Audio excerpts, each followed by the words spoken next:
วันนี้มาลองกินผลไม้ทะเลทรายมาดูกันว่าข้างในเป็นยังไงกันไม่เคยกินเหมือนกันนะเนี่ย เห็นตลอดที่เขาขายในโกลเซอรี่ไม่กล้าซื้อไม่อร่อย แต่วันนี้ก็อยากลองเนาะแกะยังไงเอ่ย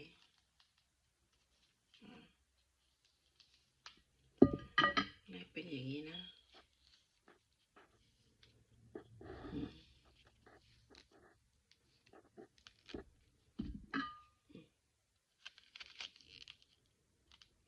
เม็ดค่อนข้างเยอะเลยเดี๋ยวชิมนะรสชาติเป็นยังไงเอ่ยบิสมิลลาห์